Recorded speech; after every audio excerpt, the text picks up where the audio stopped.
Vale, buenas tardes a todas y a todos. Hoy acogemos la presentación de Voces de Mujeres, la travesía del silencio. Hoy, en esta semana tan importante, en esta semana que hemos tenido la casualidad preciosa de agendar esta actividad, esta semana que concluye con el sábado 8M. Presentamos Voces de Mujeres, escrita por Lierne Guizar y Arnoldo Lieberman.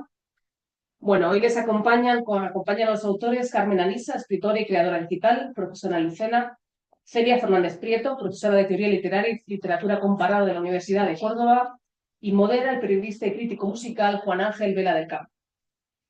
Los autores son Lierne Irizar, nacida en Vergara, psicoanalista, miembro de la Escuela Lacaniana de Psicoanálisis y la Asociación Mundial de Psicoanálisis, trabajadora social, DEA en Ciencia y Humanismo, doctorada en Filosofía y máster en Salud Mental. Ha realizado un amplio y diverso recorrido tanto en el campo social como educativo y clínico. Destacan sus publicaciones La pérdida del humano, el modo en que se trata el sufrimiento, la enfermedad y la diferencia, El cuerpo extraño, dos formas de entender el cuerpo, medicina y psicoanálisis, Banalizaciones contemporáneas, lenguaje, sufrimiento, enfermedad y muerte. Wow. Sacamos sillas, compañeras. La lengua que nos habla, restos de una penumbra, y en coautoría, 2 más 2 son 10, la pregunta incesante bajo la piel de las palabras. Arnoldo Lieberman es médico, psicoanalista y escritor. Hace 46 años que reside en Madrid, aunque nació en Argentina. Ha sido profesor invitado al máster en Teoría Psicoanalítica de la Universidad Complutense de Madrid y al Instituto de Estética y Teoría de las Artes de esta misma ciudad. Paja de honor de la Sociedad Argentina de Escritores, auspicio del Fondo Nacional de las Artes, accésit del Premio Jano de Medicina y Humanidades, Premio de la Sociedad Española de Médicos Escritores y Premio Fernando Geno al Humanismo. Es actualmente asesor de la Fundación Lírica del Teatro Real de Madrid, junto a Mario Vargas Llosa y Antonio Muñoz Morín. Miembro del Consejo Asesor de la Fundación Hispano-Civil. Autor de, entre muchas obras, Gustav Mahler o El corazón abrumado, Las Inquisiciones de la nostalgia, Wagner o El visitante del crepúsculo, Freud, el judío que regresó de Egipto, la música, el amor y el inconsciente. Apagamos los móviles, por favor. No te preocupes, ¿eh? Me ha venido muy bien, porque estamos con Wagner, Cádiz por Gustav Mahler, Arnold Schoenberg con La disonancia del dolor judío. Simplemente, además, atiende a su hermano Kafka, Heidegger y yo judío, y en coautoría, 2 más 2 son 10, y la pregunta incesante bajo la piel de las palabras. Este es el último libro publicado, está recientemente publicado, pero ya están fabulando el siguiente, ¿no? Según tengo entendido. Bueno, muchísimas gracias, bienvenidas, estáis en vuestra casa. Gracias.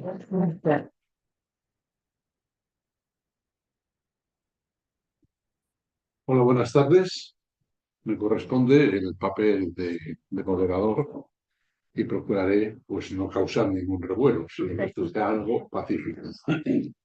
Lo primero de todo que tengo que decir es que la gran sorpresa que nos hemos llevado es el estar en una librería de filosofía y ensayo con los libros que hay en las estanterías, que son verdaderamente una joya de todos los autores, que verdaderamente son los que alternan tanto los autores del libro como los aficionados a la filosofía, y que desde luego pues los que no conocíamos la librería, pues incluso pues nos han llevado a un cierto desliz, que cuando yo he llegado aquí me he permitido decir, sí, que esto es la librería Meta. Y claro, esto, las ediciones del libro son las ediciones beta. Claro, ediciones beta es beta de B de Bilbao. Yo soy de Bilbao, ¿eh? Ediciones meta es de M de Madrid. Y claro, no me han echado de público. Empezar la cosa de esta manera, pues no es la mejor manera de empezar. Bueno, por otra parte, Sofía nos ha dicho que estamos en la Semana de la Mujer y lo que vamos a tratar por todos los medios en este libro, con estas mujeres verdaderamente diferentes a todo lo imaginable, y para muchos, entre los que me cuento, alguna de ellas desconocida, en esta Semana de la Mujer, con el día 8, pues coincide con una serie de actos que no solo son lo que vamos a representar esta tarde aquí, sino que tenemos Por ejemplo, en el Museo Reina Sofía, en el recital del 8, con todo, con música de mujeres, Clara Schumann, Pauline Viardot, etcétera, etcétera. En galerías como la de José de la Mano, hay una exposición con 13 mujeres, 13, que salvo Elena Asís, Soledad Sevilla y Aurelia Muñoz, son perfectamente desconocidas a un aficionado normal. Mujeres con obra de los años 60 y 70, como Elvira Alfajeme, María Dog, Amparo Cores, etcétera, etcétera, etcétera. Con lo cual, vamos a aprovechar esta circunstancia para, en un momento determinado, pues hacer una unión aún mayor de conocer a las mujeres como ellas son y como en el libro se refleja. Son 7 historias, cada una de ellas historias diferentes a las otras, pero que entre todas conforman un universo que nos va a dar muchos puntos de luz, muchos puntos de reflexión y algo que es verdaderamente apasionante, que es el establecer ese diálogo que con las mujeres establece. El libro tiene, lo he resumido en 7 o 8 palabras, que cuando lo lean, y yo recomiendo que lo lean con cierta lentitud, o sea, con cierto sosiego, porque son libros como para pensar, pero hay varias cuestiones que están en todos los diálogos, que son la importancia de la palabra, algo que Arnoldo Lieberman y Lierni tienen en todos sus libros anteriores. Las palabras están ahí en primer plano. Con las palabras vamos a dialogar y vamos a estar y demás. La importancia del enigma, porque las mujeres tienen detrás de sí ese enigma, el Lierni desarrolla continuamente ese misterio, esa manera, ese porqué de hacer las cosas. El concepto de viaje, como vida es un largo viaje a lo largo de la Tierra. Me acuerdo que Arnoldo Lieberman, ya en el año 2000, cuando presentó uno de sus libros, él utilizó una frase de Hofmannsthal, que es amo la vida, por mejor decir, no amo otra cosa que la vida, ese viaje a la vida, lo que en el libro está. Era un libro, cuando lo presentó, como varios otros, en que estaba una de las mujeres, Paca Aguirre, a la que Arnoldo va a hacer un homenaje dentro de un momentito, ya lo verán ya. Y otra de las palabras, otro sería la pasión en el libro, el diálogo, la conversación, siempre en lo que supone el conocimiento, la forma de acercarnos a las mujeres, y, por último, el deseo de tener una cultura lo más amplia posible.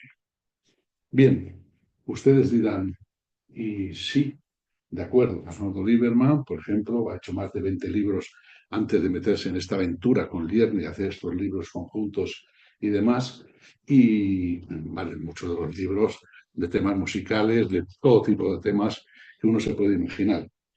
Y entonces ustedes, porque ya una persona me lo ha preguntado, ¿y qué hace un comentarista, un crítico musical aquí moderando un coloquio de filosofía y ensayo?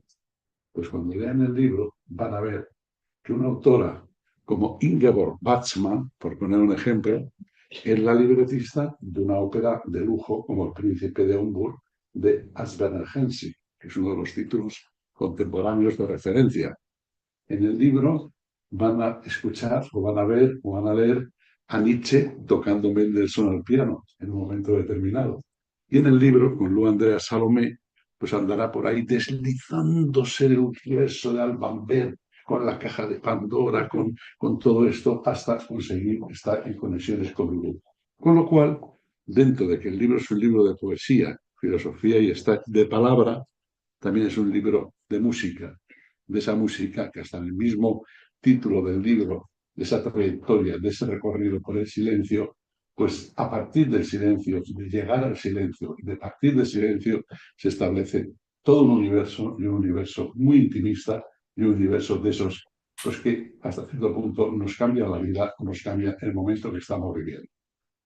No quiero extenderme más porque tenemos un lujo en estas 3 mujeres que están hoy en la mesa, pero Arnoldo me ha pedido, y yo no se lo voy a negar, que para algo somos amigos de hace muchos años y me ha soportado muchos caprichos, que quiere, para empezar el libro, hacer un homenaje a una de las autoras, la primera que está reflejada en él, que es la autora española, que ha sido muy amiga de él, ha sido amiga de él, ha presentado muchos de los libros de Arnoldo, uno de ellos de los que he cogido en el Círculo de Bellas Artes, ahí por los años 2000, un libro con un título tan encantador como Previamente la alegría, música y palabra ante sus límites, un libro que presentó con Enrique Viana, con Alberto Ruiz Gadón y conmigo, y que en la presentación, fíjense cómo es Arnoldo Lieberman, fíjense, hizo una postalita de presentación en que están Frank Kafka, Gustav Mahler, Richard Wagner, Friedrich Nietzsche,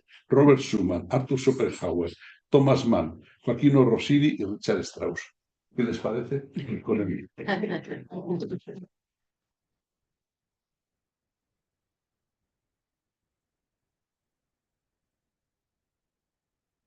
Para empezar el acto, queremos leer un poema breve de Francisca Aguirre, que es una de nuestras mujeres que más hemos querido y más hemos admirado en el curso de nuestros años.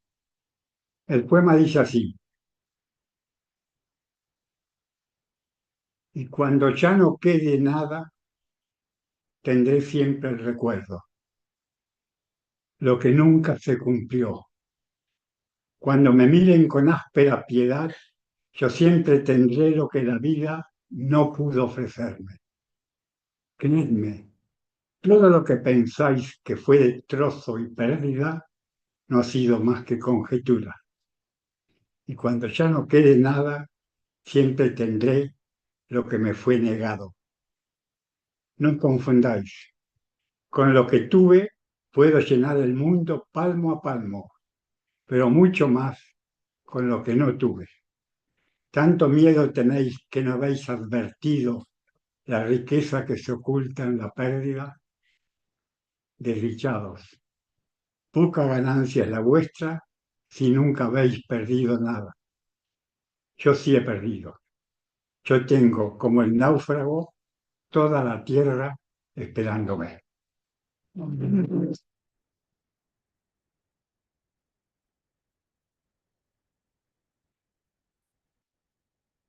Empezamos, sin más, con Carmen Anisa. Gracias. Bien, muchas gracias por haberme invitado a este acto y bueno, y muchas gracias a todos por estar aquí. Acercar más el micrófono. ¿Sí? A ver, ¿ahora? A ver. Bien, bueno, mientras leía Voces de Mujeres, La travesía del silencio, me vino a la memoria uno de los poemas de Emily Dickinson que solía leer en clase, y lo solíamos comentar. El poema dice así: me encierran en la prosa, como cuando era niña, me recluían en el cuarto, pues me querían callada, callada.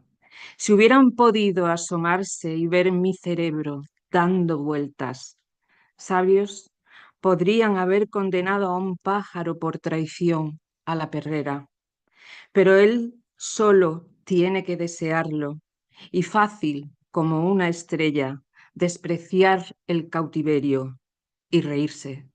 No menos hago yo.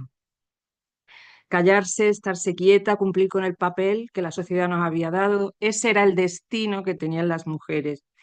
Y a pesar de que en los libros de texto aparecían muy pocas mujeres, siempre he procurado que mis alumnos escucharan en clase esas voces de mujeres.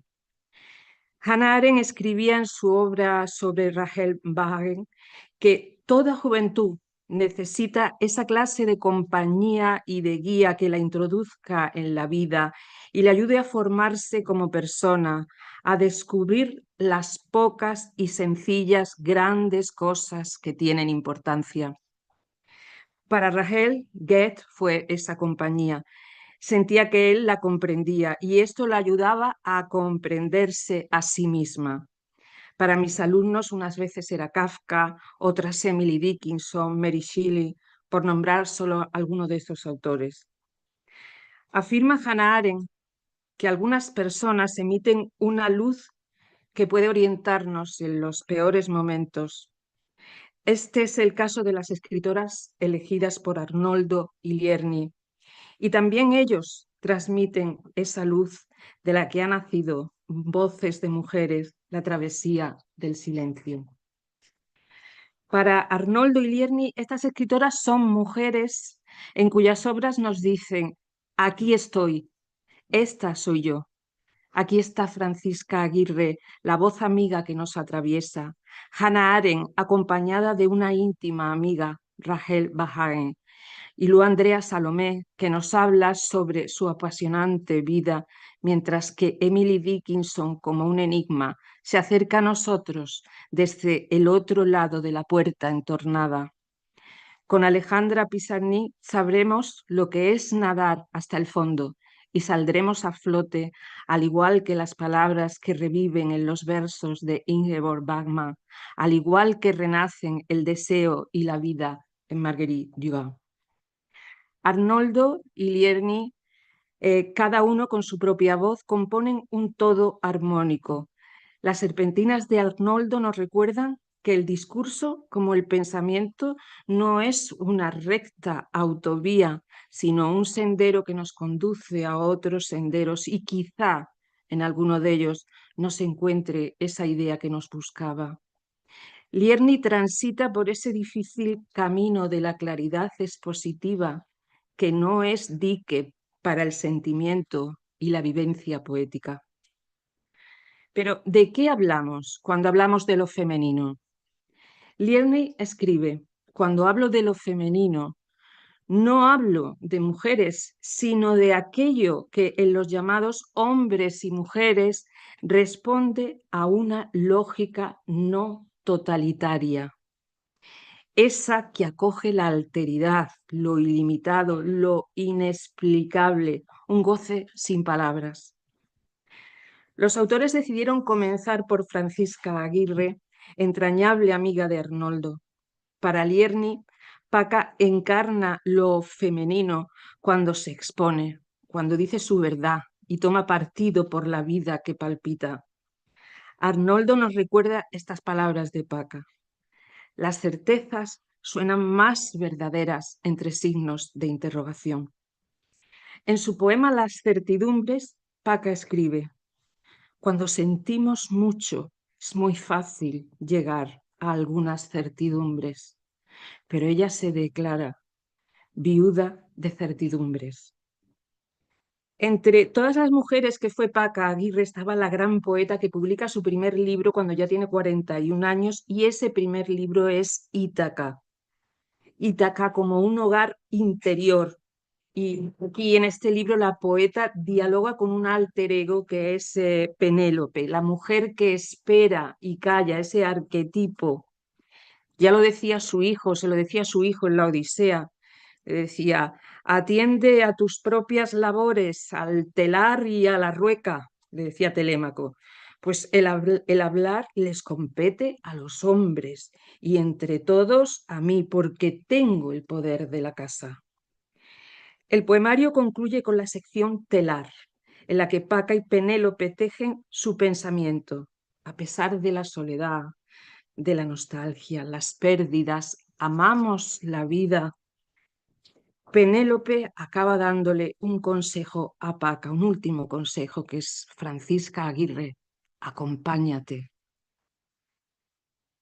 En el libro de Rahel Bahagen, La vida de una mujer judía, escuchamos la voz de Hannah Arendt. Como señala Lierni, escribir sobre Rahel fue para Hannah un modo de pensarse a sí misma a través de otra mujer judía que pudo haber sido ella en esa otra época, ¿no? Lo único que me interesaba, decía Hannah Arendt, era contar la vida de Rahel como ella misma habría podido contarla. Rahel fue una de las mujeres más inteligentes de su época, anfitriona de 2 salones literarios, y ya en su juventud le escribe a un amigo de juventud esta frase que a mí me parece conmovedora, ¿no? Tengo la fantasía de que en el momento en que fui lanzada a este mundo, un ser de otro planeta me hubiera grabado en el corazón con un puñal estas palabras: sí, sé sensible. Ve el mundo como pocos lo ven. Sé grande y noble. Pero se olvidaron de una cosa: sé judía. Y ahora mi vida entera es un constante desangrarme. Arnoldo analiza el fracaso de la asimilación de los judíos en Europa durante esta época de la Ilustración, y Rachel es un ejemplo. Ella primero rechazaba el hecho de ser judía, después intentó parecer asimilada, intentó conseguir otro estatus social con una boda. Intentó varias veces y al final pues se casó con un señor que era un mediocre, bastante mediocre, pero bueno, eso le dio un apellido, ¿no? Y cambió también de nombre y demás. Entonces abre un nuevo salón y tiene contacto con el poeta Heine. Y en ese poeta ella encuentra otra vez esa vivencia del judaísmo, que era la que ella quería tener, ¿no? Los dos compartían esa misma visión del judaísmo. Es una cuestión muy fácil. Ese entusiasmo por la causa de los judíos y por la igualdad de los derechos civiles. Eso es lo que ella buscaba. Lo que durante tanto tiempo fue mi mayor vergüenza, pena e infelicidad, haber nacido judía, no quisiera ahora que me faltara por nada del mundo. Estas palabras las dijo 5 días antes de morir y así las registró su marido, ¿no? Para Hannah Arendt, Rachel ya no se sentía una advenediza, sino una paria que sabe que solo tiene a su disposición la dignidad humana. Pasamos a otra autora, Lu Andrea Salomé, que, bueno, sobre todo vitalmente pues es una mujer importantísima, ¿no? para todos. Para ella elige Mirada Retrospectiva, que es un libro de recuerdos que fueron recopilados a principios de los años 30. Lu Andrea Salomé, señala Lierney, encarna en su vida el enigma femenino, y cito a Lierney, como una apertura a una vivencia de alteridad, por su forma distinta de vivir el amor, el sexo, la amistad, el matrimonio, y también por esa ansia de saber. Lierney y Arnoldo recorren en sus 2 ensayos la vida de Lu Andrea Salomé, son unos ensayos interesantísimos. Y bueno, la relación intelectual que tuvo con Paul Ricoeur y con Nietzsche, la idea que tenía, porque ella no se quería casar de ninguna de las maneras, decía arrodillarse, el matrimonio era un arrodillarse ante el poderoso antes que una unión de amor. Y además decía también, estando sola, soy yo misma. Luego ya conoce a Rilke, que también fue muy importante para él, porque los dos compartían la misma cosmovisión, que era de que la vida era poesía. Y ya en la madurez se interesó por el psicoanálisis, estudia con Freud y demás, y en una carta Freud le escribe, la vida humana, ¿qué digo? La vida en general es poesía. Sin darnos cuenta, la vivimos día a día, trazo a trazo, pero en su inviolable totalidad es ella la que nos vive, la que nos inventa. Después de esto, llegamos a otro misterio, que es Emily Dickinson, porque para ella también la vida es poesía. Como escribe Arnoldo, no hay mapas para adentrarse en el misterio de esta poeta que anhela decir lo imposible. Basta la imagen inesperada o los silencios para rozar el enigma en el que conviven el dolor y la tristeza, pero también la alegría y la celebración de la vida. Al igual que Kafka, Emily escribe una carta con la misma pasión y voluntad de estilo con la que escribe un poema. No hay diferencia para ella. Y por eso está esta frase tan hermosa, que es una carta siempre me ha parecido como la inmortalidad, porque la mente está sola, sin amigo corpóreo. Le escribe a su mentor, el señor Higginson. Y en otras cartas a la señora Holland, pues tenemos frases que son inolvidables. El tiempo es corto y completo como un traje que ha quedado pequeño. O la vida es el secreto más fino. Mientras ella perdure, todos debemos susurrar. Por ello, Lierney decide escribir su texto a modo de carta, como una especie de ofrenda llena de admiración, Y Arnoldo afirma, si su valor creador depende de nosotros, Emily puede dormir tranquila. La queremos y admiramos en toda su densa, única y entrañable significación. Los diarios de Alejandra Pizarnik nos traen, son grandísimas poetas, Alejandra Pizarnik nos trae la voz de esta gran poeta. Después de su suicidio, entre los papeles encontraron una nota que decía, bueno, se lo decía mucho también en los diarios y demás, no quiero ir nada más que hasta el fondo, ¿no? Entonces, bueno, pues los diarios han elegido esa obra que es, bueno, pues de una gran intensidad, es también como el laboratorio de su poesía y demás, ¿no? Arnoldo y bueno, tuvieron la suerte los dos de conocerse, Arnoldo y Alejandra, y me hace mucha gracia, ¿no?, la anécdota como la describe, y después estaban ellos en el Café Tortoni y recuerda que en una de las reuniones le pregunta, Sasha, ¿qué aspiración fundamental tenés con la poesía? Y ella le respondió, decir el silencio. Ella sentía su vida paralela a la de Kafka y al igual que él decía que ella era un ser literario, ¿no? Y bueno, también Arnoldo reflexiona sobre la cuestión judía en Alejandra, que ella se sentía que, bueno, pues que no era de ningún lugar, ¿no? Como exiliada, ¿no? Y bueno, era lo que Hannah Arendt decía, una paria consciente, ¿no? La escritura era su refugio, su tierra prometida, escribe Arnoldo. Y bueno, Liernik se pregunta también qué encierra Alejandra dentro de lo que es este enigma femenino, y ella concluye que es su posición ante el lenguaje y el amor signado por lo ilimitado. Otra de las escritoras es Ingeborg Bachmann, que fue una niña de la guerra en Austria, que vivió cuando tenía 12 años, entraron las tropas alemanas, cuando tenía 16 estaban bombardeando los aliados.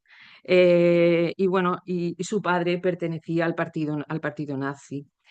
Hay un poema que se llama Curriculum Vitae en el que escribe, y esto es muy significativo porque nos da una idea de qué era lo que quería hacer Ingeborg con la poesía. Triste padre mío, ¿por qué callasteis entonces y no habéis seguido pensando?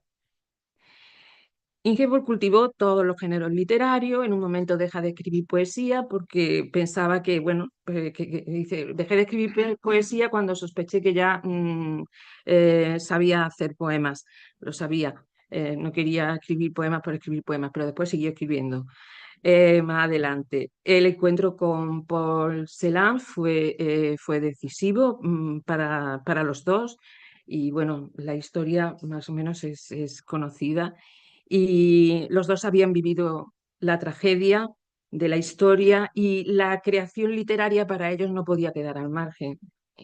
Había que renovar las palabras, había que renovar el lenguaje, hacer que el alemán, quitarle todo ese significado de las palabras del totalitarismo, ¿no? Salvarlas de allí y crear un lenguaje nuevo.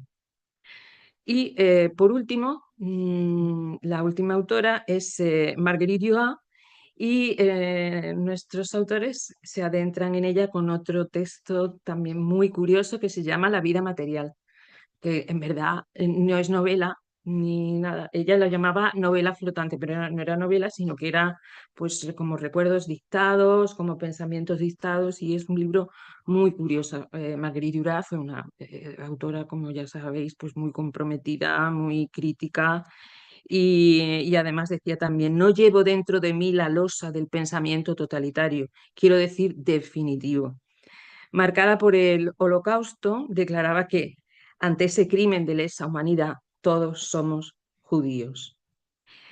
Marguerite pues, tuvo una vida muy intensa, pero tuvo muchos problemas con el alcohol. Decía que uno bebe porque Dios no existe, decía en una entrevista, pero fue una trabajadora incansable, que no podía dejar de escribir, la escritura era su vida. Escribir es ir a buscar en uno mismo lo que está dentro. Como escribe Lierney, Marguerite afirmaba que la vida podía y debía regirse por el deseo, y pensaba que si alguien no ha vivido el arrebato físico, pasional, que puede llevar al alarido, no sabe nada. Arnoldo nos aconseja que nos acerquemos a la obra de Marguerite como a una caracola al oído, y que nos inclinemos a escuchar el susurro del texto. Y tiene esta cita tan bonita de Arnoldo. Bueno, la escritura llega como el viento, está desnuda, es la tinta, es lo escrito, y pasa como nada pasa en la vida, excepto eso, la vida, escribía Duras. Y Arnoldo le dice, no lo olvidaré, gracias, Duras, le responde. Así que gracias, Arnoldo, gracias, Lierney, y ojalá que Paca, Hannah, Lu, Emily, Alejandra, Ingeborg, Margarita se sientan arropadas por vuestras palabras y que sus voces sigan vivas entre nosotros. Muchas gracias.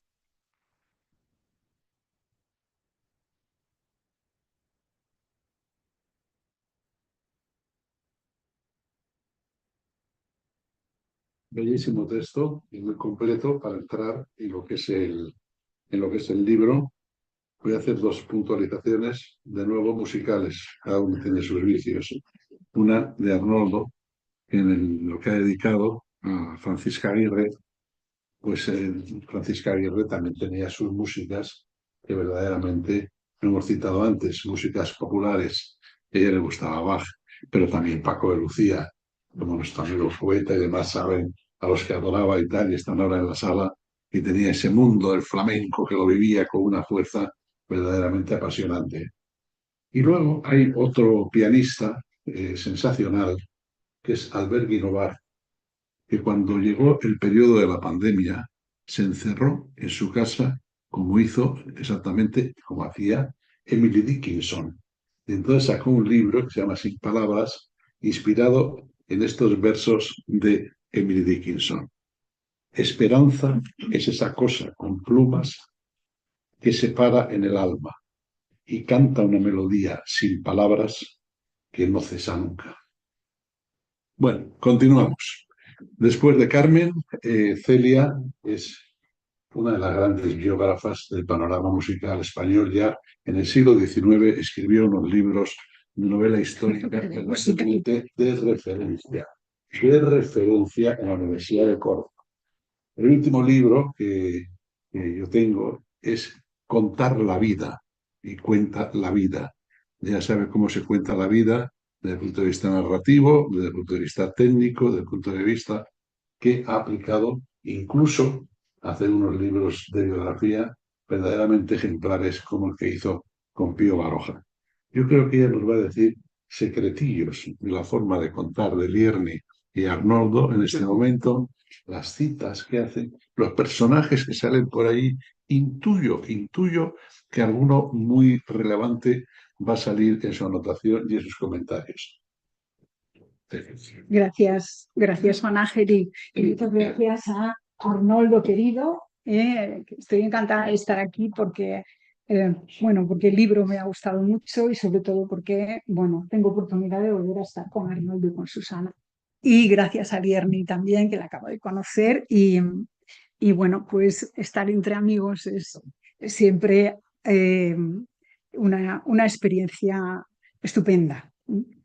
Después de lo que ha presentado Carmen, pues espero no repetir demasiado porque ella ha hecho una lectura muy amplia y muy detenida de cada una de las autoras que aparecen en este libro.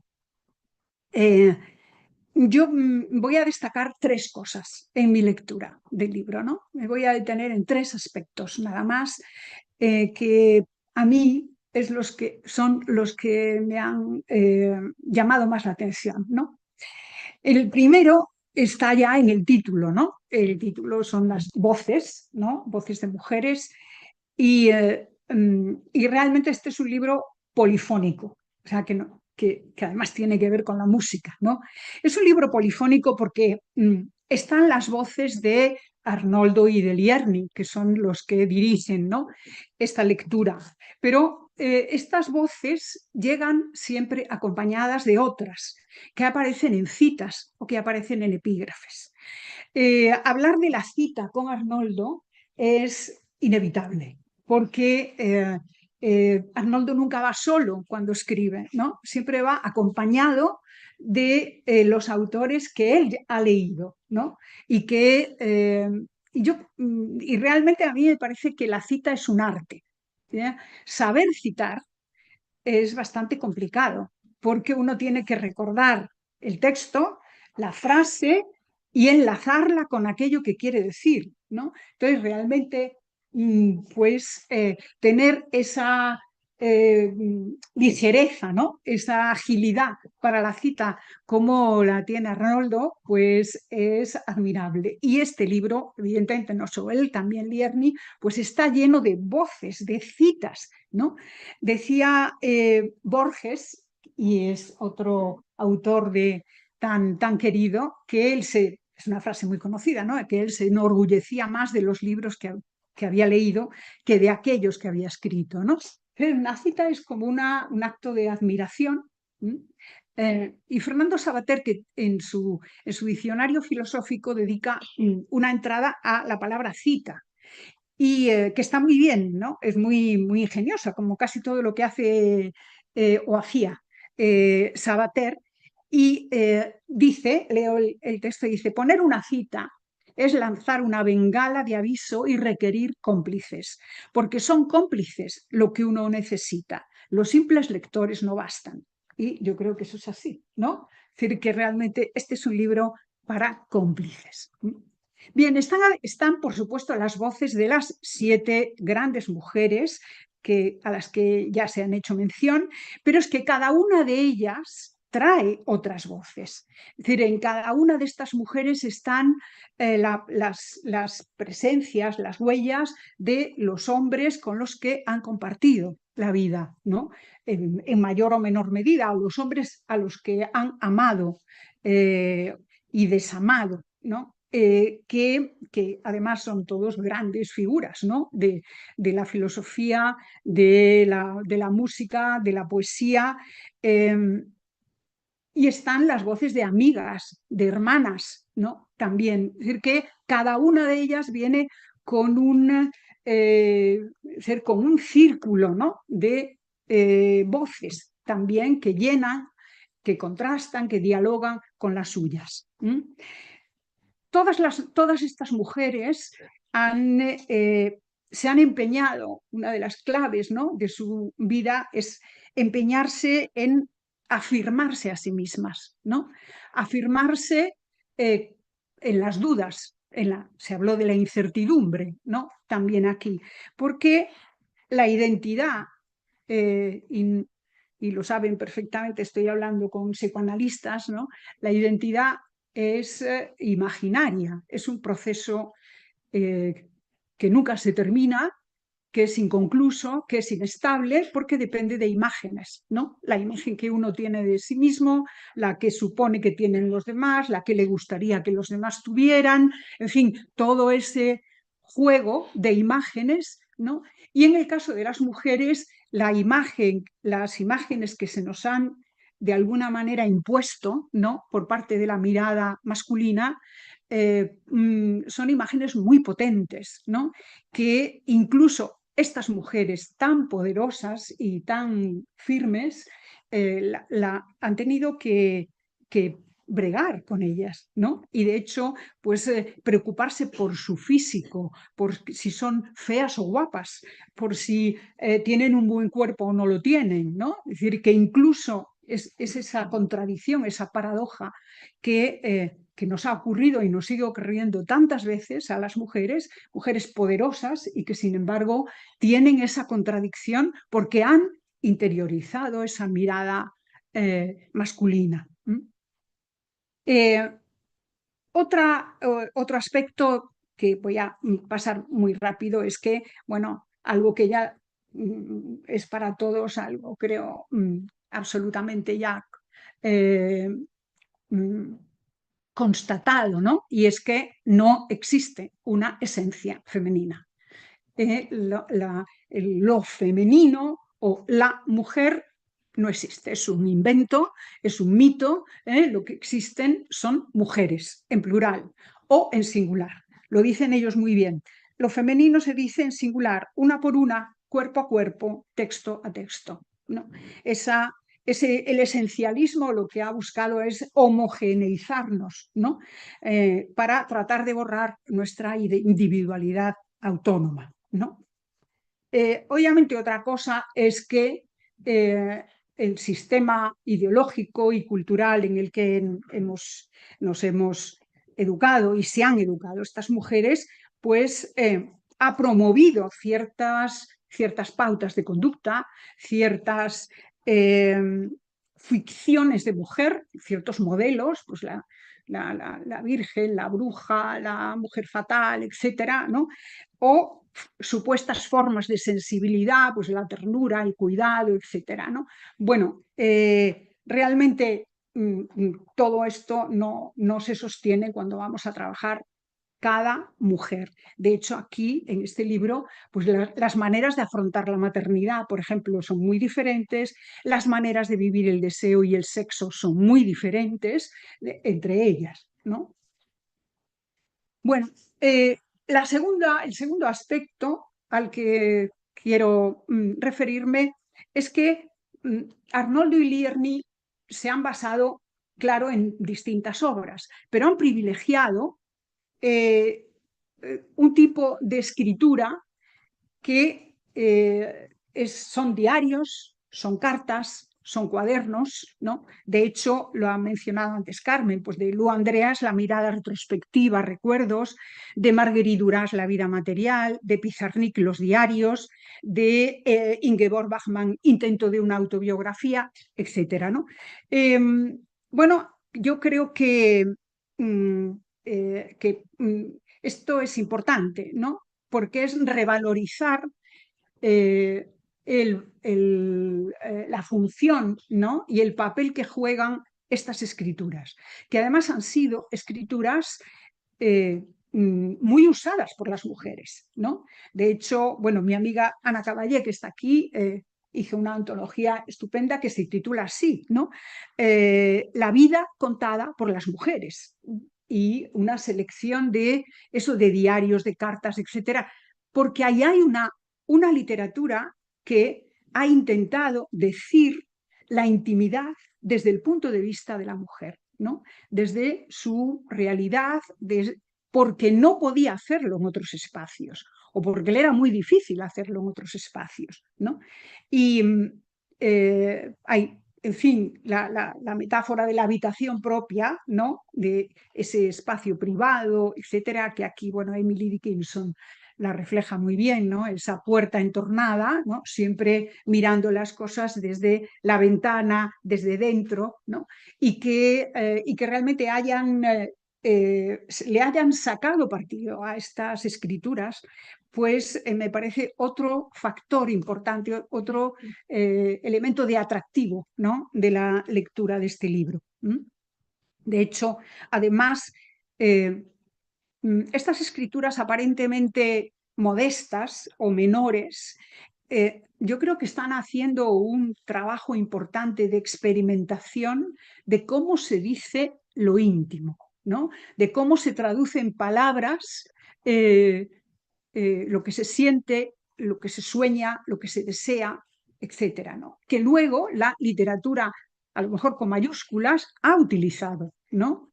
Que ha ido a mirar ahí en las novelas, ¿no? Muchas novelas contemporáneas.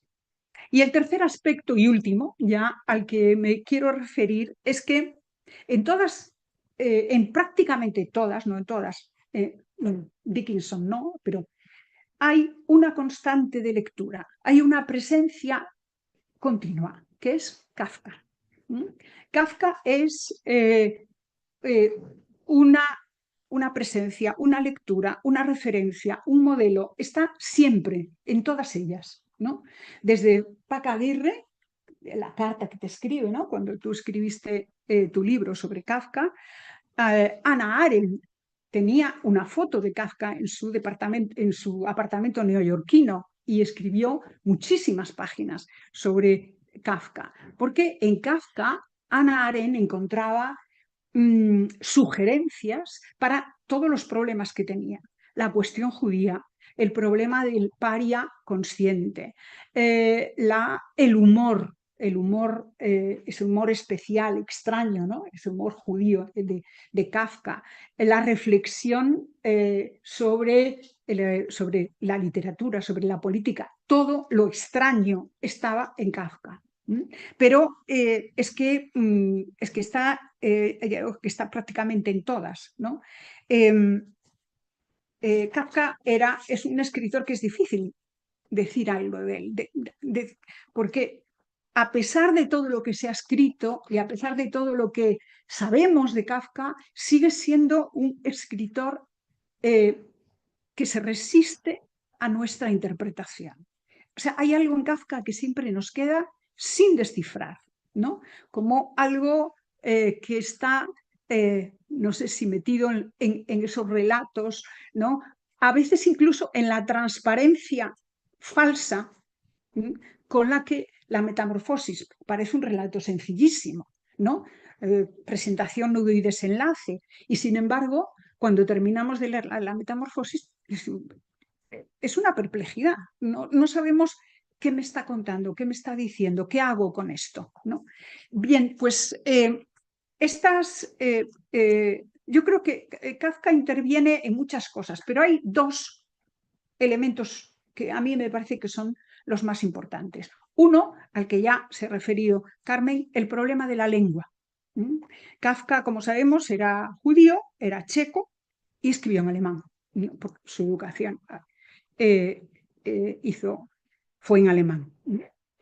Yo una vez pensé en que tenía que aprender alemán para leer a Kafka, porque quería saber qué clase de alemán es el que él estaba usando. Yo siempre lo he leído en traducciones, ¿no?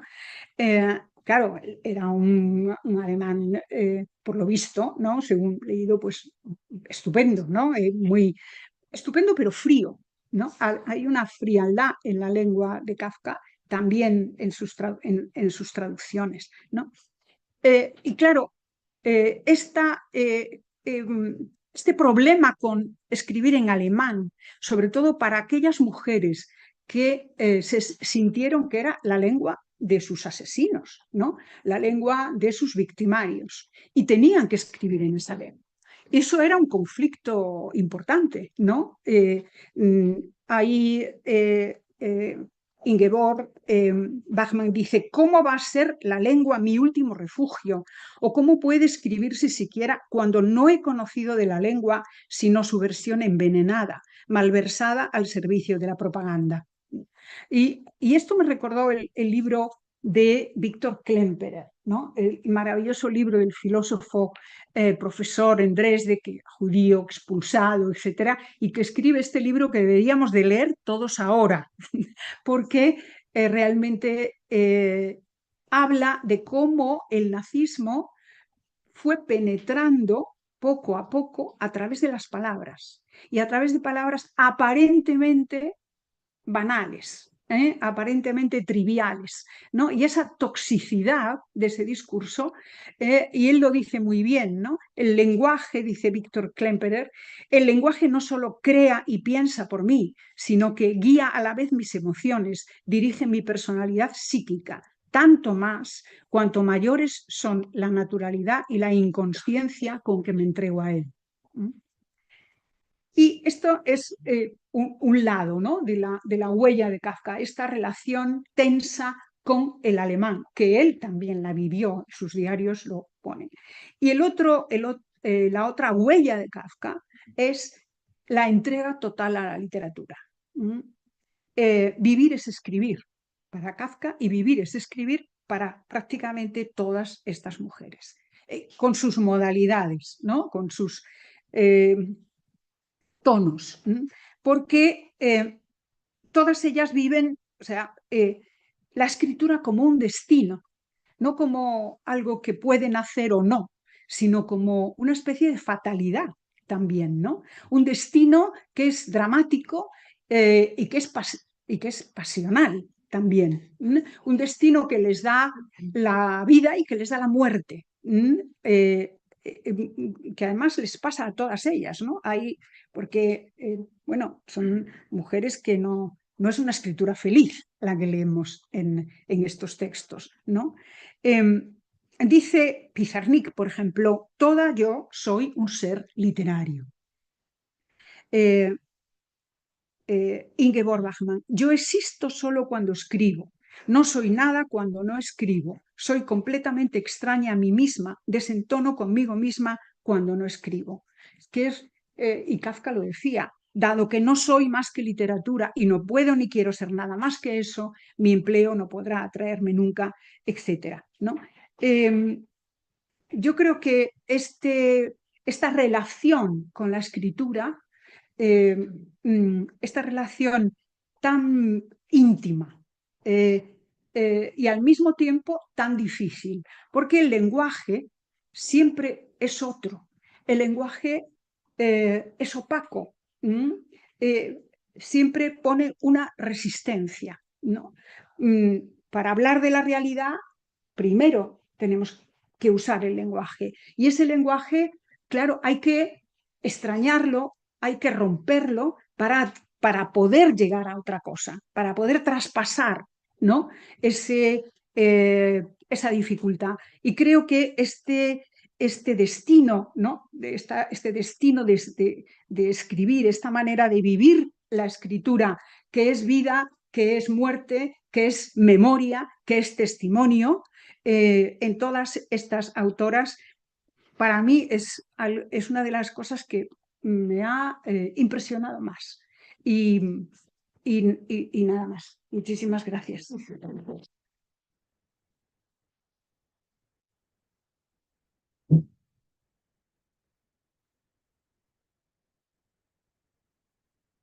Bueno, yo creo que Carlos Castilla del Pino habría estado encantado escuchándote con las complejidades que existen. Arnoldo le he visto con una sonrisa que define el estado de ánimo cuando ha citado a Kafka. Y se nos ha iluminado por completo. Y en Lierni están esas banalizaciones contemporáneas que empiezan, o con una de ellas, con el lenguaje, en uno de tus libros anteriores. En fin, pasamos a esa pareja feliz. Lierni Litter y Arnoldo Lieberman. Cada uno tiene su estilo, muy diferente al otro. Y la grandeza de estos duetos es que cada uno tiene su estilo y cuentan las cosas a su manera. Lierni. Bueno, buenas tardes. En primer lugar, tengo que agradecer a Carmen, a Celia, a Juan Ángel por acompañarnos hoy, a la librería Meta, a la editorial Beta, a todos los asistentes y en especial a Arnoldo, mi compañero de escrituras, por tantas cosas que tengo para agradecerle. Bueno, he pensado comenzar planteando un poco cuál ha sido el enfoque del libro. Y yo diría que hemos tomado a cada autora como un poema a desentrañar, a escuchar y a dejarnos afectar por él. No es un estudio académico ni un ensayo al uso. Diría que es un trabajo fruto del amor a las palabras y a las historias de estas mujeres únicas, indispensables, decimos en el prefacio, que decidieron atravesar el silencio y decir. Nos hemos remitido a sus escritos, diarios, poemas, porque es verdad que aunque hemos tomado una obra de referencia, hemos leído todo, biografías, a sus propias palabras, porque es posible vivir y callar o hablar en un entorno íntimo, pero escribir convoca a la lectura. Y es lo que hemos tratado de hacer, me parece, ante todo, leer. Leerlas desde nuestra perspectiva subjetiva, buscando preguntas, dificultades, cuestiones a pensar, propuestas sobre lo femenino, el amor y la vida. Diría que nuestra posición es la de quien busca lo que ellas enseñan, lo que las obras nos dicen, esto tampoco nos impide abordar cuestiones biográficas que se revelan inseparables de la obra. En relación a lo femenino, tema complejo y múltiple, me gustaría recordar una cita de Unamuno que Francisca Aguirre utiliza en su poemario cuando dice: «Tinieblas es la luz cuando hay luz sola». Nuestra posición trata de alejarse de esa modalidad de la tiniebla. Diría que nos hemos tomado muy en serio lo que Clarice Lispector afirma cuando dice: «El destino de una mujer es llegar a ser una mujer», destacando ese una. Hemos tratado de adentrarnos en la singularidad de las obras y los dichos, teniendo también presente lo que Duras afirma, que cuanto más cerca estamos de nosotros mismos, más cercanos estamos a los otros y al mundo. Por tanto, sin caer en una universalización de un discurso común o compartido para todas, tomamos la voz singular de cada una para desde ahí pensar eso que se llama lo femenino. Yo diría que hay dos planos para pensar esta cuestión. Uno sería el plano del género, de los géneros, y otro el de la lógica y los modos de satisfacción. O podríamos decir entre lo que es compartido y lo que es singular, o entre lo mismo y lo hétero. Sin desdeñar la importancia, por supuesto, de la cuestión de los géneros, los derechos y todas las reivindicaciones imprescindibles, a mí me interesa especialmente esta otra dimensión que tú apuntabas, Carmen, ¿no? Si el ser humano, su vida y su pensamiento se dirigen a lo mismo, como el filósofo Levinas afirmaba que ocurre también con la filosofía, la ontología, a la que consideraba habitada por un horror a lo otro, lo femenino encarna, como Carmen citaba, tanto en hombres como en mujeres, precisamente esa otredad. Es aquello que causa enigma y es lo que hace fracasar la lógica universal para todos igual. He tratado entonces de rastrear en estas mujeres, en estas autoras, lo que de alguna forma se aproxima a esta cuestión de lo femenino. Y me he interesado especialmente por eso en el tema del amor, el deseo, el goce y la escritura. Porque como dice Alejandra Pizarnik, no se puede escribir con la imaginación sola o con el intelecto solo. Es menester el sexo y la infancia y el corazón y los grandes miedos y las ideas y la sed. Entonces, encuentro en Francisca Aguirre lo femenino en su vivencia de la poesía, la música y el amor, cuando nos dice que lo vivo quema, que el amor es una extraña fiera siempre hambrienta, un amor que no se desea perder ni siquiera con la muerte. Es lo que ella le dice a Juan de la Cruz, el santo que afirmaba: al caer la tarde todos seremos examinados de amor. A él le dice: ¿qué habías creído tú, Juan de Yepes, que era el amor, sino este caos? También en el modo en que ella supo decir el valor de lo agujereado, lo que no hace totalidad, y en su saber acoger lo ilimitado y la alteridad, como en la música, que es para ella lo que queda cuando huyen las palabras. Lujuria sagrada la llaman. O también en el mar, agua desmedida, ese mar en el que poder llorar y que nadie lo note, como ella decía. Una mujer que amó el escándalo deslumbrante de la vida. Veo lo femenino en Hannah Arendt en su énfasis en la diferencia y la singularidad como principios de convivencia, en esa lógica que nos salva del totalitarismo homogeneizante. Singularidad que junto con su idea de natalidad se abre a lo incalculable, a la contingencia. También en su propia diferencia, en su sentimiento de extranjeridad, en su deseo de poesía, de una palabra que diga lo indecible. También en su apertura a tomar como referencia no solo las académicas, sino otras formas de conocimiento, como los sueños, las fantasías y las emociones. Siento lo femenino en Lu Andrea Salomé, en su posición vital, en su modo de pensarse, en su sentir que lo femenino en ella era su trabajo conceptual mientras lo poético y lo relativo a la fantasía le parecía un desafío masculino. En su determinación de libertad, cuando dice, si quieres tener una vida, róbatela. En el modo en que el amor y el saber quedan para ella anudados en su deseo de siempre más y de algo nuevo. Lo femenino y lo masculino eran para Lu componentes de toda vida, y las mujeres fueron desde su infancia aquellas cuyo interior era una montaña repleta de piedras preciosas y de cuya boca brotaban palabras joya, esas que siempre quedaron para ella ligadas a la dulzura, la amistad, el amor y el goce sexual que consideraba fundamental en las mujeres. Goce deslocalizado que penetra la vida y anima todo. Y en Emily, Dickinson habla de lo femenino a través de lo que llama rapto, éxtasis o una intimidad polar o una finita infinitud, un algo más con mayúscula, esas que ella tanto utilizaba, un deseo con mayúscula que no se sacia, un fuego que no se apaga, como dice en este breve poema, no puedes apagar un fuego. Una cosa capaz de encenderse puede seguir por sí sola, sin un fuelle, en la noche más lenta.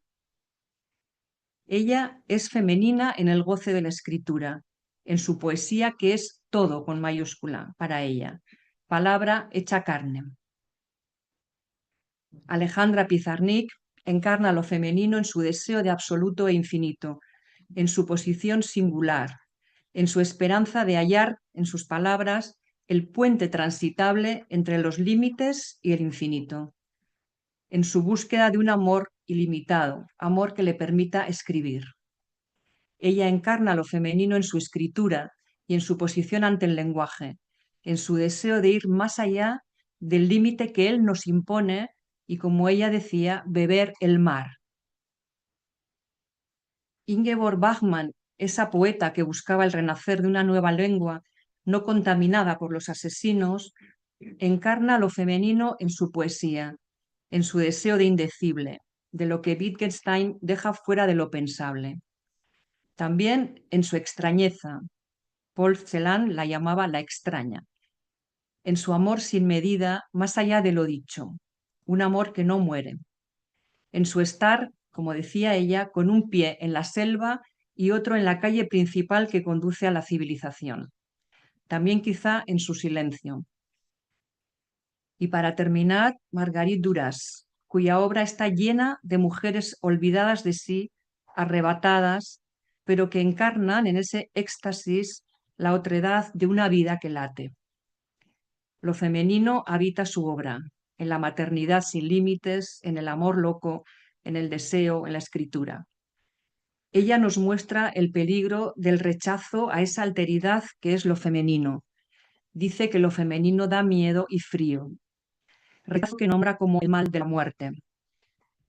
Ella es la mujer que siente en su carne el derecho a decir, la necesidad de decir.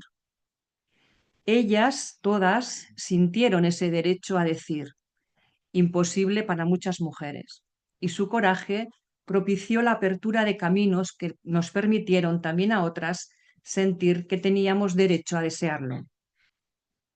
Retomo para terminar las palabras de Hannah Arendt cuando afirma, como decías también Carmen, que incluso en los tiempos más oscuros, yo diría que incluso ahora, que parece cumplirse la profecía de Bachmann cuando decía vendrán días más duros, incluso ahora, dice Hannah, podemos esperar cierta iluminación que no llegará tanto de teorías y conceptos como de la luz que irradian algunos seres, yo diría también algunas mujeres, que como estas que hoy celebramos renuevan nuestras ganas de vivir y escribir. Nos hemos enamorado de todas y cada una de ellas nos han estremecido. Ojalá hayamos sabido transmitirlo. Gracias.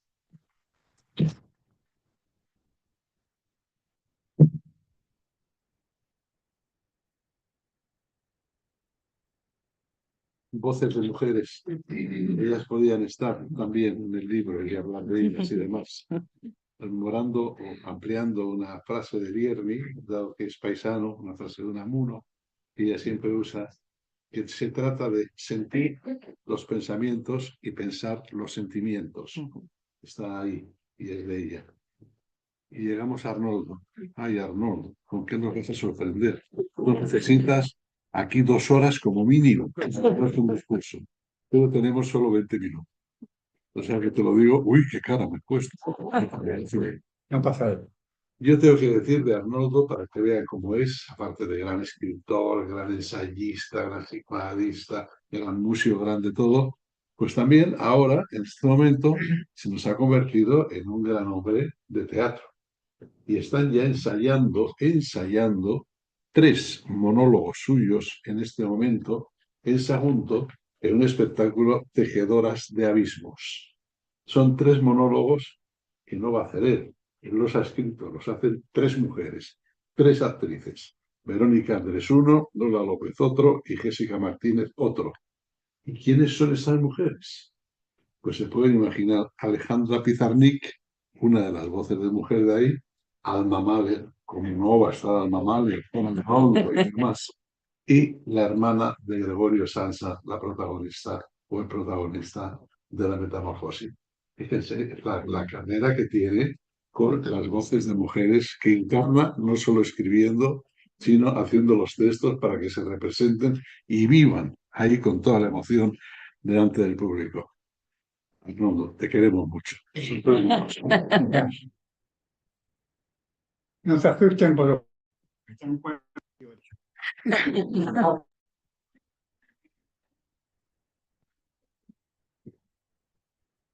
Buenas tardes. ¿Te gustó El Principito? No lo he leído. ¿Te gustó El Principito? No, se me hizo pesado. ¿Te gustó El Principito? Claro, ¿cómo podía no gustarme? Tras estas respuestas, siempre se inicia una original complicidad, como si la humanidad estuviera dividida entre los que sueñan con la boa que se ha tragado un elefante y los que no son capaces de imaginar un elefante dentro de una boa. Guillermo y yo somos de las primeras reales y apostamos por el animal metafísico, como lo llamaba Schopenhauer. Marcel Proust, que sabía mucho de animales metafísicos, aconsejaba, aconsejaba agotar todas las palabras que designan un objeto, aunque esto lleve varias páginas. A este procedimiento se lo llamó retórica. Es a través de lo intuitivo que a salto de mata tratamos de enlazar lo que no podemos contener con lo que nos contiene y rebasa. En definitiva, aquello que no puede ser nombrado sino escuchado, no solo comprendido, sino venerado. Por eso las mujeres de las que hablamos no se terminan nunca, porque siempre falta algo por decir. Siempre hay más preguntas que respuestas, pero cada interrogante es un volcán o un abismo. La palabra y la memoria cargada de afecto dicen lo que dicen, pero también dicen más de lo que dicen. Dicen de otro modo. Y el decir de otro modo incluye algo no dicho, no dicho del todo, porque siempre hay un quedar por decir. A eso quizá llamamos misterio. En nuestras mujeres, sufrir fue conocer. Conocer fue crear palabras.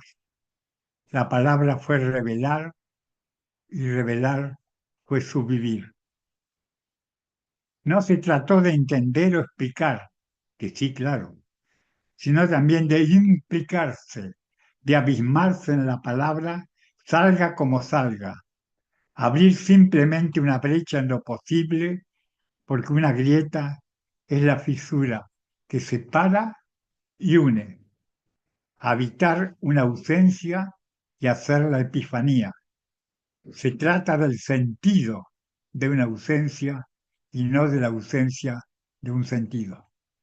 Se trata finalmente, como lo dice Walter Benjamin, que hoy nos acompaña, desde esa pared, dejarse ir, saber perderse, de poner en suspenso los mandatos conscientes y los prejuicios y caminar sin guía de viajes para descubrir lo que buscamos, para descubrir sin miedo a lo desconocido, lo que parafraseando a Baudelaire podríamos llamar las mujeres andantes de la casa. Dejar que la mente se dirija hacia donde el momento lo diga. En Argentina tenemos una expresión muy linda.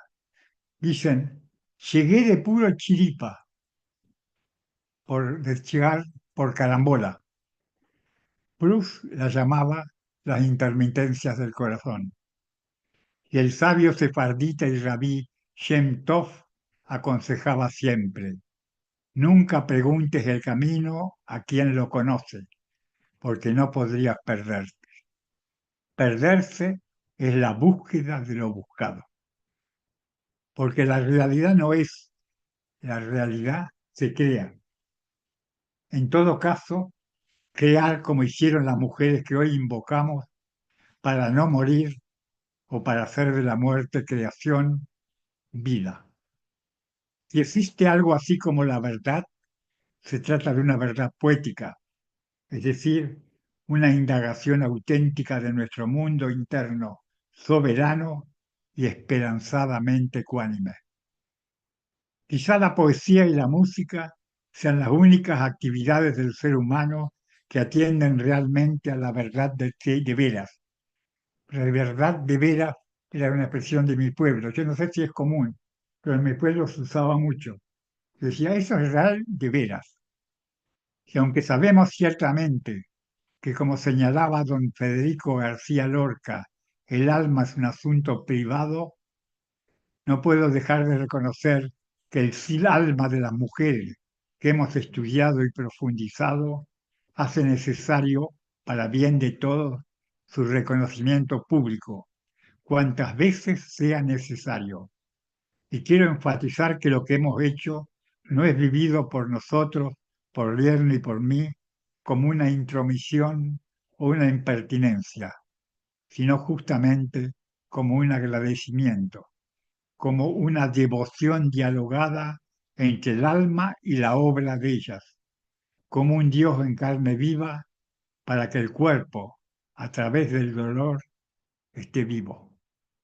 Nuestro querido José Jiménez Lozano decía que el alma hay que guardarla en el armario. El armario de estas mujeres hemos acudido para que vuelvan a vivir cuantas veces las necesitemos. Decía Alejandra Pizarnik. En el universo de las palabras encuentro la libertad que el mundo me niega. Escribo para romper las cadenas que me atan y para volar más allá de los límites de lo posible. Antes que nada, quiero agradecer a esta entrañable librería, a esta librería de abrigo y recogimiento, agradecer, digo, nuestra posibilidad de presentar un hijo literario nacido a la limón.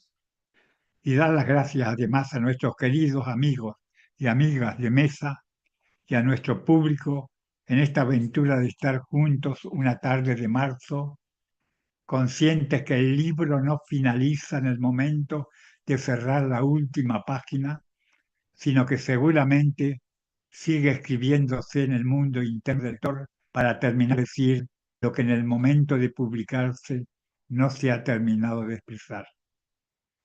Si el libro que hemos escrito Elierne y yo merece vivir, lo dirán ustedes. A los autores, la alta fiesta de la lucidez nos está negada.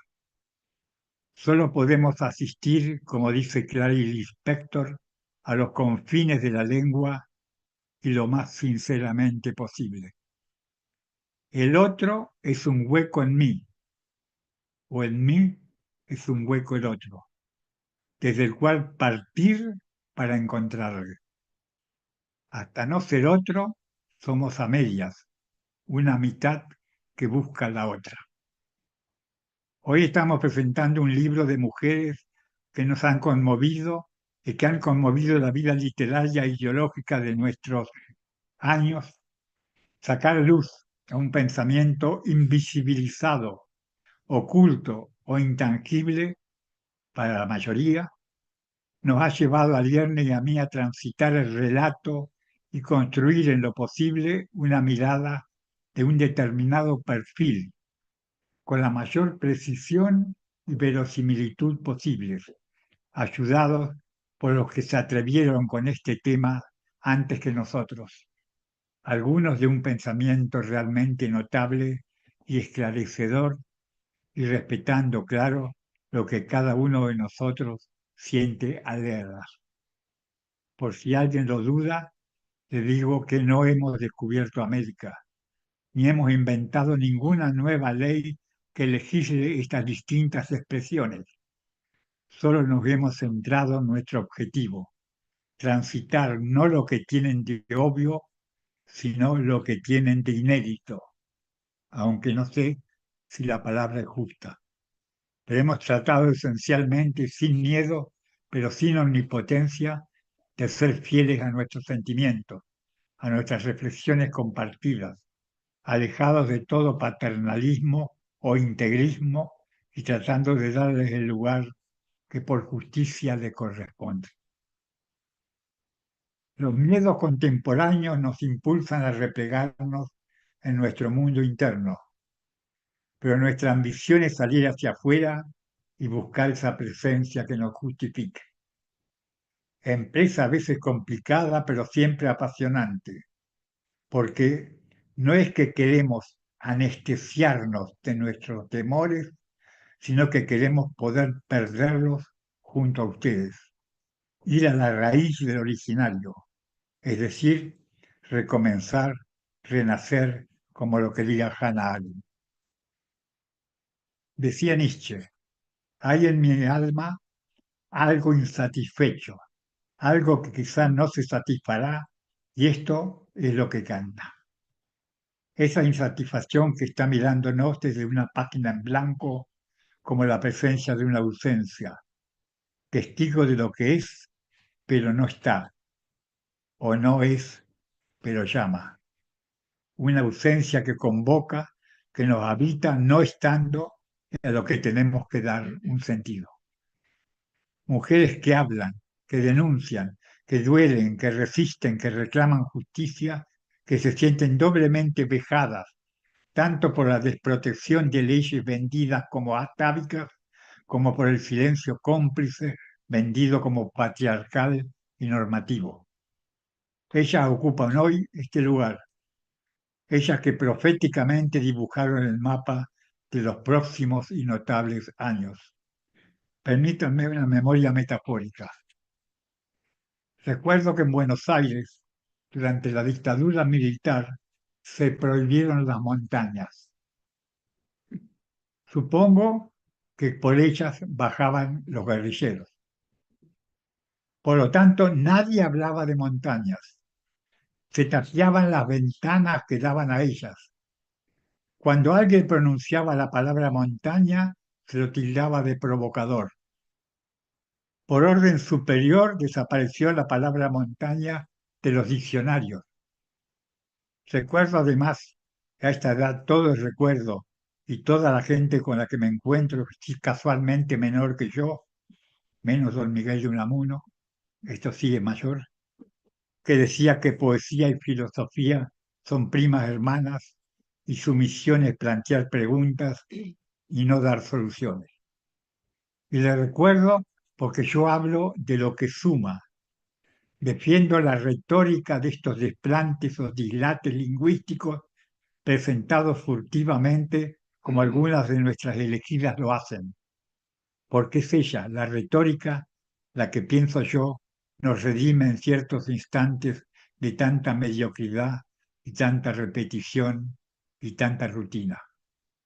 A veces nombrar de muchas maneras no es solo para estar estas mujeres búsqueda obsesiva, sino enriquecimiento de la perspectiva, ampliación de la mirada, recorrer caminos paralelos y sustancialmente recogernos en nosotros mismos, en aquello que somos, es decir, palabra. Cada vez es más difícil comprender este mundo en el que estamos sobreviviendo.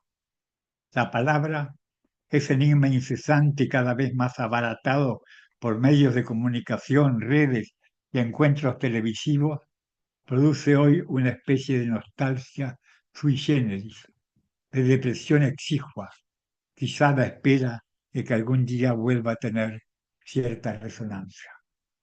Cuanto más se extiende la incomunicación en la que consistimos, se hace mayor la tentación a callarse, aunque sea por un instante, a fin de escuchar en silencio el latido de las cosas o para reaccionar ante el dolor de una pérdida o ante la caricia o la sonrisa de un nieto o el susurro del amor o la gota de lluvia.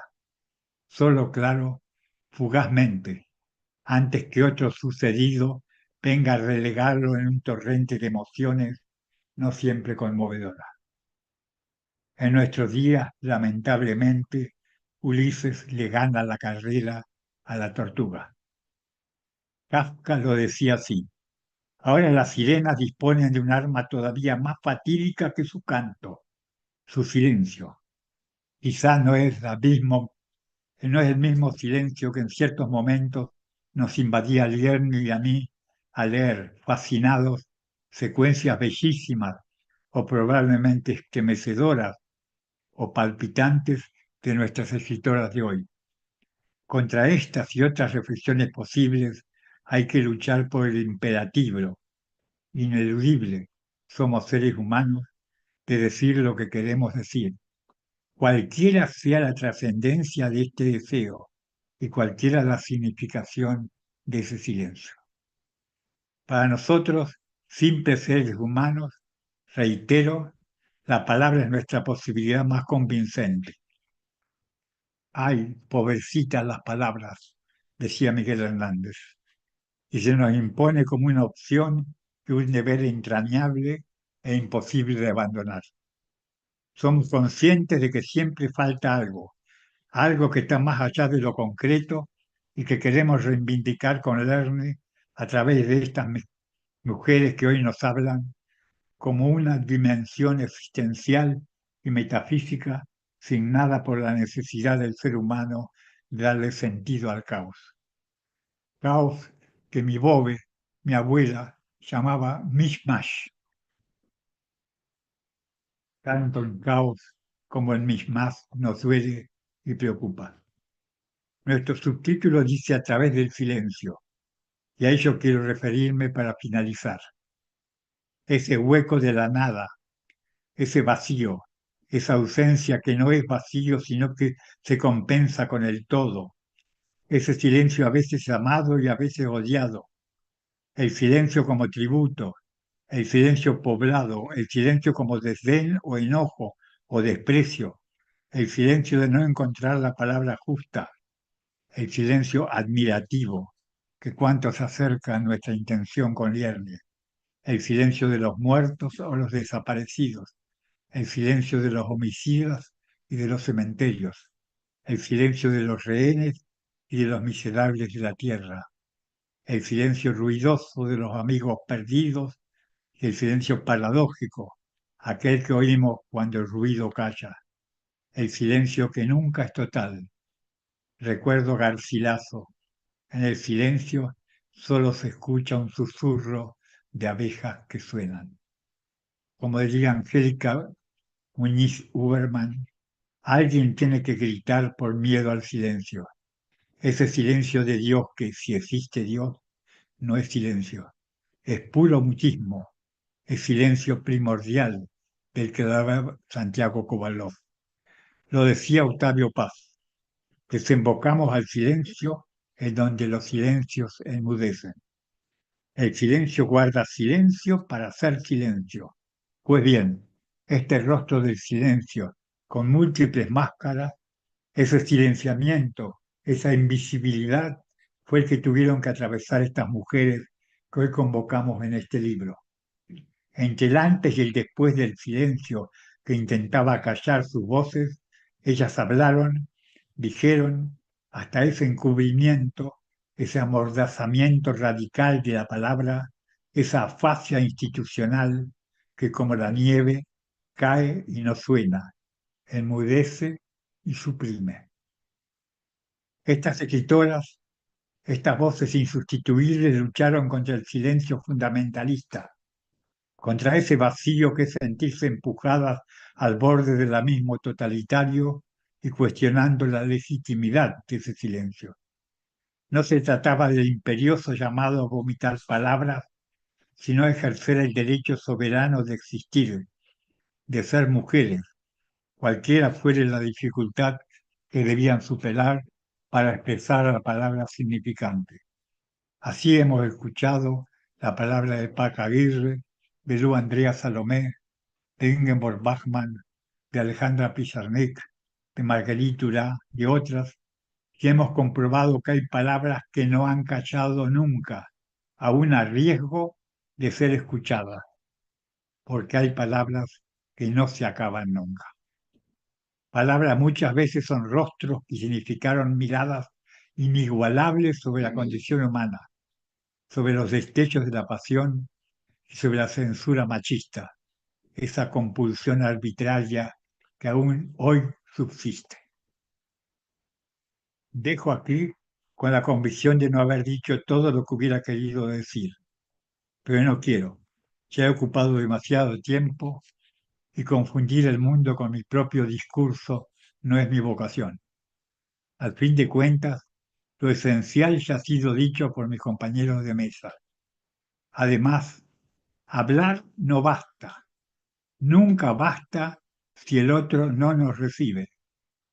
Si sucede que sí nos recibe, el júbilo es inmenso porque el otro ha tenido tiempo para nosotros. Muchas gracias.